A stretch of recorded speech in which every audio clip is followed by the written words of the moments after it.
Assalamualaikum warahmatullahi wabarakatuh. Kami dari kelompok 3 akan mempresentasikan tentang case study perusahaan Pertamina. Yang pertama, perkenalkan saya Ardianti Agustina, absen 3. Saya Bintang Bayu Ganesha Putra, absen 6. Saya Novita Rahmasari, absen 22. Saya Zahira Audita Afraneta Andini, absen 27. Nah, baik di sini saya izin share screen terlebih dahulu terkait materi yang akan kami presentasikan.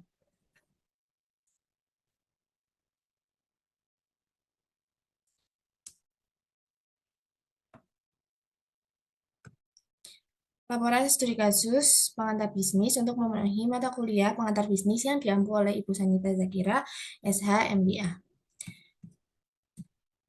Yang pertama, ada di profil perusahaan. Untuk nama perusahaannya sendiri yaitu PT Pertamina Persero. Untuk kantor pusatnya berada di Gedung Perwira Jalan Medan Merdeka Timur 1A, Jakarta Pusat, Indonesia. Nah, untuk pemiliknya sendiri, Pertamina ini dimiliki oleh pemerintah. Untuk jenis usahanya sendiri ada di perusahaan energi terintegrasi atau eksplorasi dan produksi migas, pengelolaan dan distribusi energi, petrokimia, serta pengembangan energi baru dan terbarukan. Untuk bentuk badan usahanya sendiri yaitu perseroan terbatas atau yang biasa kita kenal PT.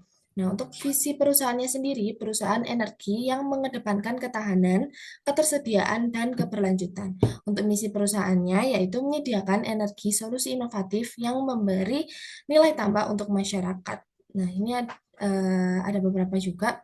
Yang pertama ada di harmonis. Harmonis artinya saling peduli dan menghargai, kompeten, terus belajar dan mengembangkan kapabilitas. Lalu ada amanah, memegang teguh kepercayaan yang diberikan. Lalu selanjutnya ada di loyal, yaitu berdedikasi dan mengutamakan kepentingan bangsa dan negara. Ada adaptif, yaitu terus berinovasi dan antusias dalam menggerakkan ataupun menghadapi perubahan. Untuk yang terakhir ada di kolaboratif, pastinya membangun kerjasama yang sinergis. Lalu selanjutnya masuk ke badan usaha. Nah, berdasarkan keputusan Menteri BUMN pada tanggal 12 Juni 2020, sejumlah direktorat operasional Pertamina telah resmi menjadi subholding, yaitu upstream subholding, yang operasionalnya diserahkan kepada PT Pertamina Hulu Energi, Subholding PT Perusahaan Gas Negara, Refinery dan Petrochemical Subholding, dan lain sebagainya. Nah, selain itu juga terhadap shipping company yang operasionalnya diserahkan kepada PT Pertamina International Shipping. Yang pertama, ada beberapa subkategori. Yang pertama ada di hulu. Nah, Pertamina Hulu Energi ini merupakan pengelola usaha sektor hulu minyak dan gas bumi, serta energi baik dalam maupun luar negeri, serta kegiatan usaha yang terkait atau serta menunjang kegiatan usaha di bidang minyak dan gas bumi. Nah, PT Pertamina EP ini ada di eksplorasi, eksploitasi, serta penjualan produksi minyak dan gas bumi hasil kegiatan eksploitasi. Lalu yang kedua ini ada di gas. Nah, PT Gas Negara Tbk ini merupakan transportasi distribusi, pemrosesan, dan bisnis lainnya yang terkait dengan gas alam dan produk turunannya. Nah, ini turunannya ada di PT Pertamina Gas, PT Nusantara Regas, serta PT PKS Solution. Nah, yang ketiga ada di komersial dan perdagangan. Nah, PT Pertamina ini merupakan jasa penyimpanan, pengangkutan, dan perdagangan olahan minyak bumi, serta jasa konstruksi fasilitas minyak pada gas. Nah, ini turunannya sendiri ada di PT Pertamina Lubricants, PT Pertamina Retail, atau biasa di sekitar kita itu ada di SPBU, perdagangan BBM, dan pengangkutan BBM. Nah, selanjutnya ada di PT Pertamina International Marketing dan Distribusi.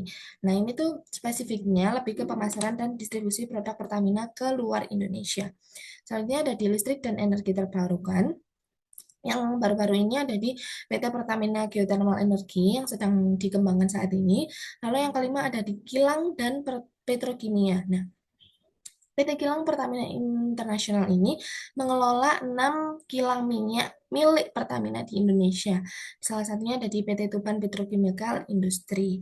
Lalu selanjutnya ada di pengapalan. Nah, pengapalan ini merupakan jasa operasi perkapalan dari atau ke luar Indonesia. Itu biasanya em, yang biasa kita ketahui itu ada di PT Pertamina Transkontinental.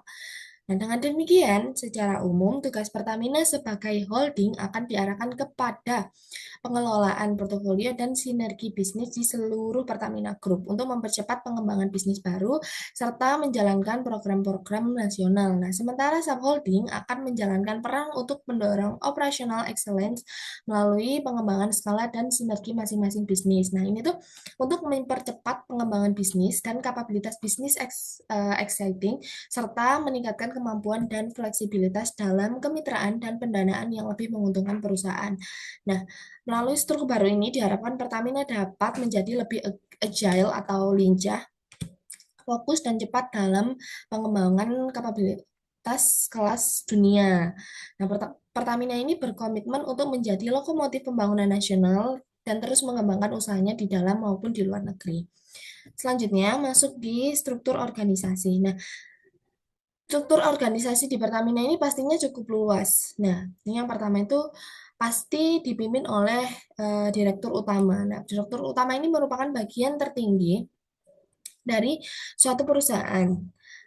Lalu setelah itu akan ada Chief Audit Eksekutif, lalu ada SFP HSSI, lalu ada Chief Legal Counsel, lalu ada di Corporate Secretary pastinya, lalu ada di SFP Corporate Communication and Investor Relation. Nah, kita breakdown mulai dari yang pertama, yaitu Direktur Strategi Portofolio dan Pengembangan Usaha yang diketuai oleh Iman Rahman. Nah, ini tuh terdiri dari beberapa divisi, antara lain SFP Strategi dan Investment, lalu SFP Upstream and Portfolio Business Development and Portfolio, lalu ada di SFP Downstream, Gas, Power, and Energy, Business Development and Portfolio, lalu ada di SFP Research and Technology Information and FP New Ventures. Nah, selanjutnya ada pada Direktur Keuangan, ini terdiri atas beberapa bagian, yaitu SFP Controller Reporting, SFP Corporate Finance, SFP Enterprise Risk Management, lalu FP Policy Development and Assurance, lalu pastinya ada di FP Tax atau pajak. Kemudian, Direktur SDM menaungi divisi SFP Human Capital Development and SFP Human Capital Management. Selanjutnya ada di Direktur Logistik dan Infrastruktur, terdiri dari SFP Government Program Management, SFP Logistik International and Optimize, and SFP Infrastruktur Integration and Optimization. Lalu yang terakhir ada Direktur Penunjang Bisnis yang dibantu oleh SFP Enterprise IT, mohon maaf. Lalu ada di SFP Procurement, lalu ada di SFP Asset Management, dan yang terakhir ada di SFP Shared Service. Selanjutnya akan dilanjutkan oleh teman saya. Terima kasih. Kemudian saya akan menjelaskan tentang job description karyawan. Berikut adalah job description karyawan yang ada di PT Pertamina. Yang pertama yaitu GM Marketing Operation Region 1. Memiliki tugas antara lain mengkoordinir kegiatan pemasaran bahan bakar minyak dan gas bumi di wilayah kerja PT Pertamina Persero. Kemudian mengkoordinir kegiatan pemasaran yang meliputi pengadaan, pengangkutan, penimbunan, penyaluran, dan menjaga mutu produk yang dijual. Kemudian mengendalikan dan melaksanakan pengawasan kerja operasi di wilayah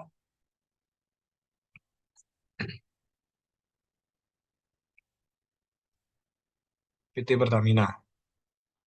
Kemudian mengkoordinir kegiatan administrasi penunjang serta pembinaan SDM berhubungan dengan kegiatan pemasaran BBM agar terwujud suatu sistem kerja yang produktif dan efektif dan efisien.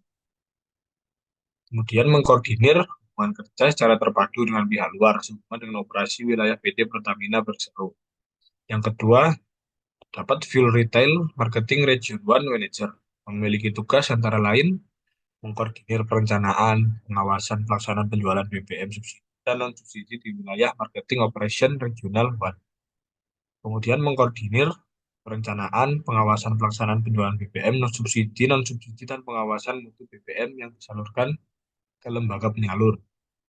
Kemudian mengendalikan dan melaksanakan pengawasan kegiatan penjualan dan pemasaran BBM subsidi dan non-subsidi oleh lembaga penyalur. Dan yang terakhir, mengkoordinir kegiatan penyelenggaraan administrasi penjualan BBM subsidi dan non-subsidi. Yang ketiga, terdapat industrial marketing regional one marketing. Memiliki tugas salah satunya yaitu mengkoordinir perencanaan dan pengawasan pelaksanaan penjualan BBM non-subsidi ke agen BBM subsidi, customer industri, dan perkapalan termasuk SPBB. Yang keempat, petrochemical marketing area manager. Memiliki tugas salah satunya yaitu mengkoordinir perencanaan dan pengawasan pelaksanaan penjualan produk-produk petrochemical. Yang kelima, ada domestic gas region manager one. Memiliki tugas antara lain mengkoordinir perencanaan dan pengawasan pelaksanaan penjualan LPG subsidi dan non-subsidi. Yang keenam, ada Aviation Area Manager. Memiliki tugas antara lain mengkoordinir perencanaan dan pengawasan pelaksanaan penjualan produk aftur dan Avigas. Yang ketujuh, dapat Technical Service Region Manager one. Memiliki tugas antara lain menyelenggarakan pelaksanaan koordinasi terhadap kegiatan pembangunan baru dan pemeliharaan distribusi dan pemasaran di Pertamina Marketing Operation Region 1. Yang kedelapan, HSE Area Manager memiliki tugas antara lain menyelenggarakan perencanaan, pengawasan, evaluasi, dan penyuluhan dalam bidang pencemaran lingkungan kerja. Yang kesembilan, terdapat Marketing Branch Manager Region 1. Memiliki tugas salah satunya yaitu mengkoordinir perencanaan dan pengawasan pelaksanaan penjualan BBM subsidi dan PKK di Region 1. Dan yang ke-10, Finance Marketing Operation Region 1. Menyelenggarakan penyusunan dan pengawasan pemakaian anggaran PT Pertamina Persero Marketing Operation Region 1. Yang ke-11, terdapat Unit Manager Human Resource memiliki tugas salah satunya yaitu mengkoordinir kegiatan pembinaan dan perawatan sumber daya manusia, penelitian dan usul perbaikan norma-norma dan syarat-syarat kerja serta mengadakan material untuk kebutuhan kantor dan rumah tangga. Yang ke-12, terdapat IT Region memiliki tugas yaitu menerima, memprioritaskan dan menyelesaikan permintaan bantuan IT. Yang ke-13 yaitu SD Region Manager One memiliki tugas yaitu mengkoordinir kegiatan pengadaan, penyimpanan, penerimaan, dan pembekalan BBM atau non-BBM, serta pengaturan layanan dan transportasi.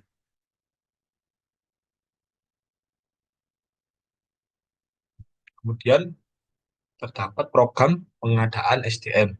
Yang pertama yaitu rekrutmen.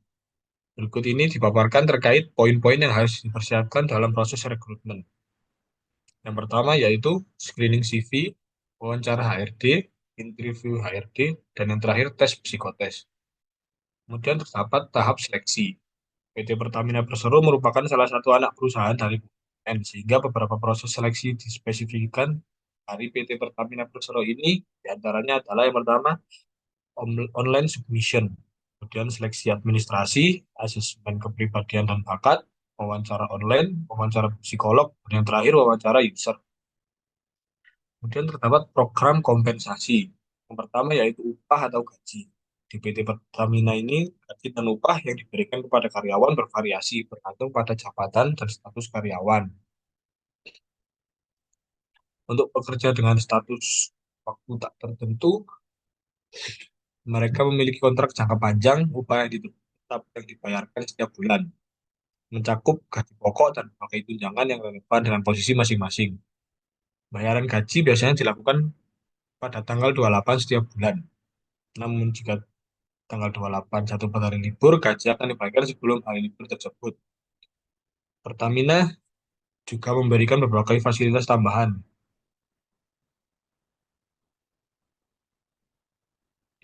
Yang kemudian yaitu insentif. yaitu untuk menentukan besarnya presentasi insentif yang diberikan kepada pekerja level staf berstatus PWTT. Maka ditentukan berdasarkan kinerja pekerja. Program intensif ini bisa berupa bonus tahunan, insentif untuk pencapaian target, atau penghargaan lainnya berdasarkan penilaian kinerja. Kemudian terdapat beberapa benefit. Yang pertama yaitu pemeliharaan kesehatan, kemudian subsidi iuran pensiun, dan yang terakhir jaminan kesehatan. Selanjutnya akan dijelaskan oleh teman saya. Terima kasih.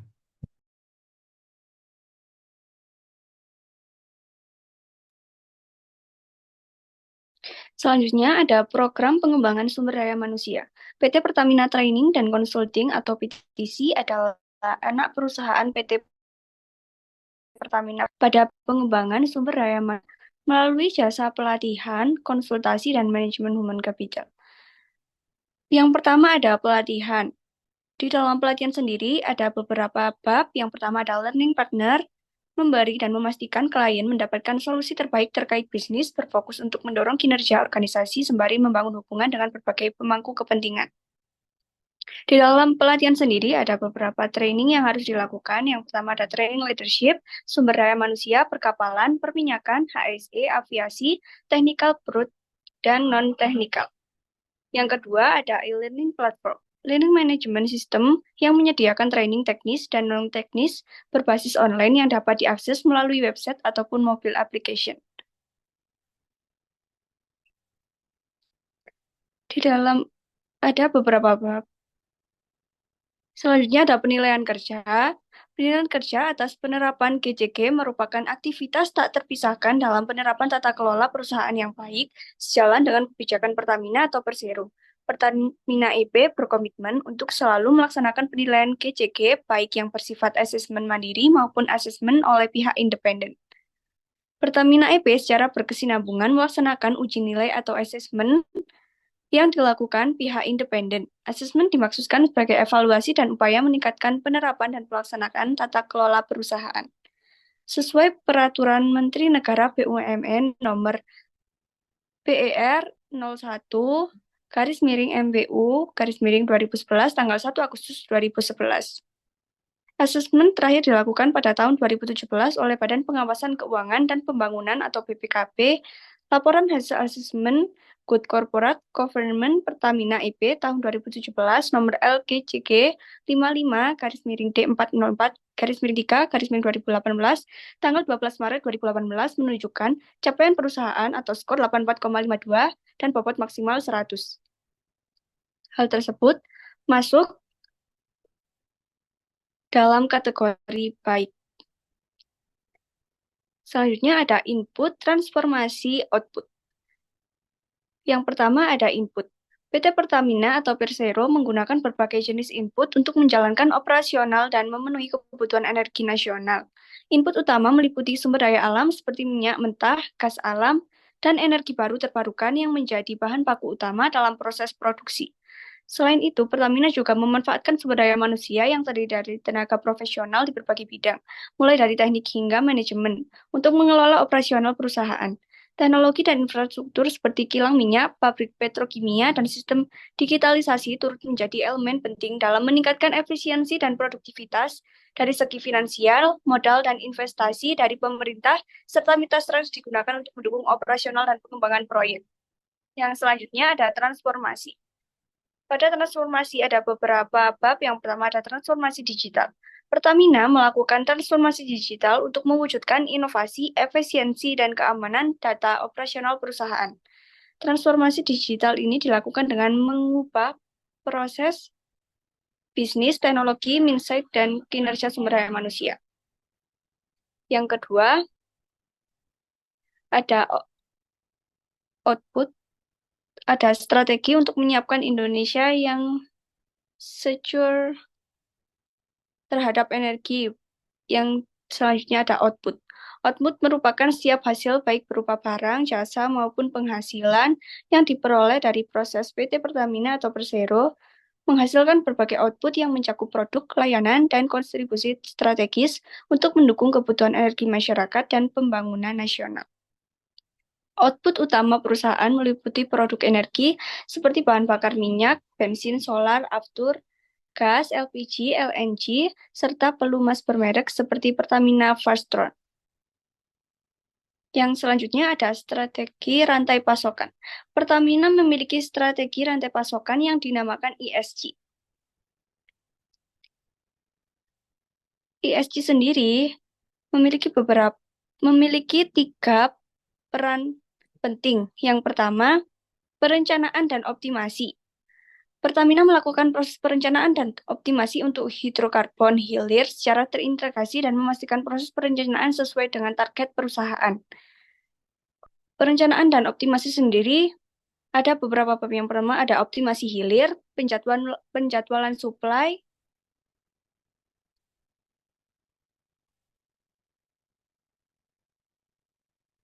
dan yang kedua ada niaga dan komersial.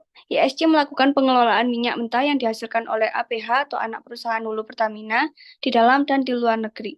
MMKBN, minyak mentah dan kondensat bagian negara, dan pembelian dari kontraktor kontrak kerjasama atau KKKS. Yang ketiga ada operasional, suplai, dan ekspor. ESG mengelola serta memastikan suplai dan distribusi minyak mentah dan produk kilang baik dari sisi kuantitas, kualitas, dan jadwal dengan mempertimbangkan sarana fasilitas dan kondisi di terminal muat dan bongkar di dalam maupun luar negeri. Selanjutnya akan dijelaskan oleh teman saya. Selanjutnya yaitu segmentation, targeting, dan juga positioning. Segmentation merupakan langkah pertama dalam strategi pemasaran di mana PT Pertamina membagi pasar menjadi beberapa kelompok konsumen yang memiliki kebutuhan dan karakteristik serupa. Segmentasi pada pasar Pertamina terdiri dari beberapa, di antaranya yang pertama yaitu demografis, berdasarkan usia, pendapatan, dan juga status sosial. Sebagai contoh, produk bahan bakar Pertamax lebih ditargetkan kepada konsumen dari kalangan menengah ke atas yang membutuhkan bahan bakar berkualitas tinggi untuk kendaraan mereka. Yang kedua yaitu geografis. PT Pertamina juga membagi pasar berdasarkan lokasi geografis, misalnya LPG dan BBM bersubsidi yang distribusinya lebih fokus ke wilayah-wilayah pedesaan yang lebih membutuhkan produk-produk bersubsidi.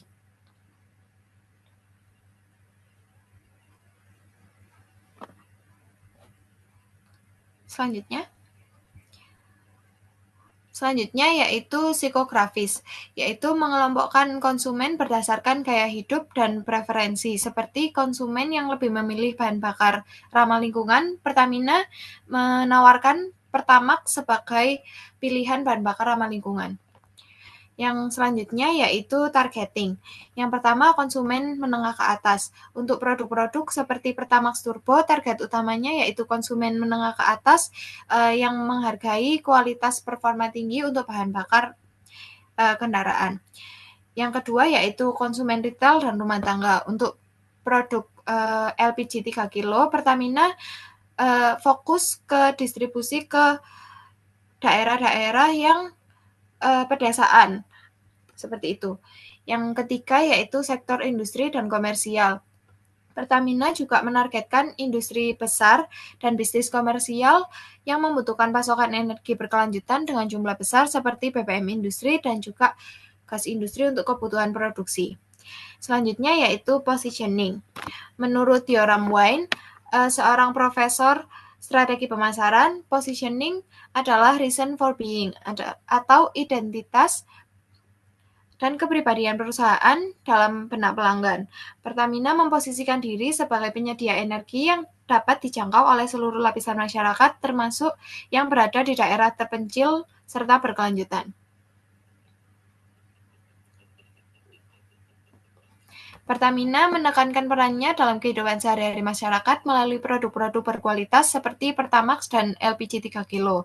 Slogan ini memberikan kesan bahwa Pertamina tidak hanya menyediakan energi tetapi juga berkomitmen pada keberlanjutan lingkungan dan kesejahteraan masyarakat, membangun identitas yang kuat di benak konsumen. Selanjutnya yaitu bauran pemasaran. Menurut Kotler dan Armstrong, bauran pemasaran adalah kumpulan alat yang bisa dikendalikan perusahaan untuk mencapai tujuan tertentu di pasar. Nah, ini mencakup 4P, yaitu produk, harga, tempat, dan juga promosi. Yang pertama yaitu produk, adalah segala sesuatu yang ditawarkan kepada pasar untuk memenuhi kebutuhan konsumen. Seperti Pertamina yang menyediakan produk berkualitas tinggi seperti BBM, LPG, produk petrokimia, layanan digital.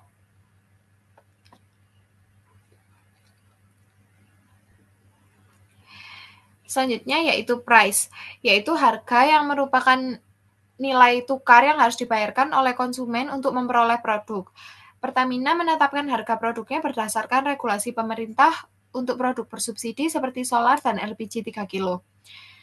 Seperti contohnya Pertamax Turbo yang ditawarkan dengan harga premium untuk segmen menengah ke atas yang lebih menghargai performa tinggi dan kualitas bahan bakar. Strategi penetapan harga di PT Pertamina mencakup beberapa aspek. Yang pertama yaitu harga terkontrol. Harga bersubsidi seperti solar dan LPG 3 kilo mengikuti kebijakan pemerintah yang dirancang untuk membantu masyarakat berpenghasilan yang relatif rendah. Selanjutnya, segmentasi harga. Produk premium seperti Pertamax Turbo dirancang untuk pasar masyarakat menengah ke atas. Yang selanjutnya, penyesuaian pasar harga bahan bakar non-subsidi seperti Pertamax disesuaikan dengan fluktuasi pasar minyak dunia, memastikan Pertamina tetap kompetitif di pasar internasional. Yang ketiga yaitu place. Tempat ini untuk merujuk saluran distribusi yang digunakan untuk memastikan produk sampai ke konsumen. Pertamina telah membangun jaringan distribusi yang luas untuk menjangkau masyarakat di seluruh Indonesia, baik di kota besar maupun terpencil. Seperti contohnya yang sudah dilakukan oleh Pertamina yaitu SPBU yang sudah tersebar di seluruh wilayah Indonesia dan selalu dipilih di tempat-tempat yang strategis. Yang kedua yaitu distribusi LPG. Distribusi ini dilakukan melalui agen resmi yang tersebar hingga ke desa-desa biar distribusinya ini menyebar dengan baik. Yang ketiga yaitu pengembangan digital. Pertamina juga memiliki aplikasi My Pertamina yang tidak hanya untuk mempermudah pembelian bahan bakar, tetapi juga untuk meningkatkan pengalaman konsumen dengan layanan yang lebih personal. Yang keempat yaitu infrastruktur energi lainnya. Terminal BBM, depot LPG, dan pipa distribusi menjadi infrastruktur pendukung utama untuk menjamin ketersediaan produk di seluruh wilayah. Selanjutnya yaitu promotion. Adalah usaha yang dilakukan untuk memperkenalkan produk-produk Pertamina kepada konsumen. Yang pertama yang sudah dilakukan oleh Pertamina yaitu kampanye digital dan media sosial. Karena di masa sekarang ini mayoritas masyarakat kan sudah menggunakan media sosial ya. Jadi untuk mempromosikan produk-produk Pertamina akan lebih mudah. Selanjutnya yaitu program loyalitas. Melalui aplikasi My Pertamina, pelanggan dapat mengumpulkan poin yang nantinya akan bisa ditukar dengan hadiah, diskon, seperti itu. Selanjutnya yang ketiga yaitu iklan di berbagai media sosial, di bagian media. Yaitu menampilkan iklan seperti di televisi, radio, dan media cetak untuk menjangkau berbagai segmen masyarakat. Yang keempat yaitu edukasi publik. Pertamina juga sering mengadakan kampanye edukasi untuk menginformasikan masyarakat tentang manfaat bahan bakar ramah lingkungan seperti Pertamax dan Brightgas. Yang kelima yaitu event dan sponsorship.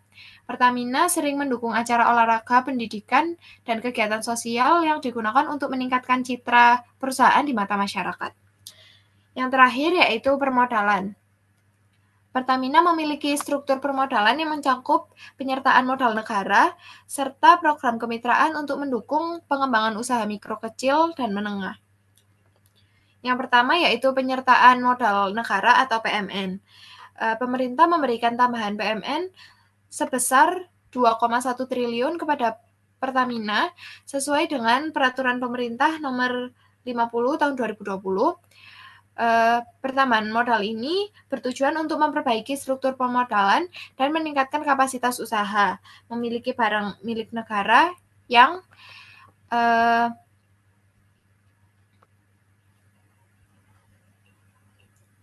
sebelumnya dikelola oleh Kementerian ESDM.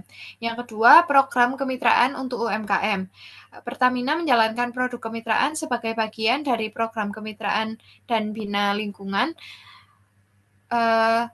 Melalui kemitraan ini, Pertamina menyediakan dana pinjaman modal untuk UMKM serta dampingan berupa pelatihan, pembinaan, dan juga pengembangan pasar. Yang ketiga yaitu obligasi dan sumber dana lainnya. Untuk mendukung kegiatan investasinya, Pertamina juga mengandalkan penerbitan obligasi dan pinjaman dari institusi keuangan domestik dan internasional. Yang keempat yaitu dividen dan investasi ulang. Sebagai BUMN, sebagian keuntungan Pertamina disetorkan ke negara sebagai dividen, namun perusahaan juga menggunakan sebagian keuntungan tersebut untuk reinvestasi dalam proyek-proyek strategi dan operasional.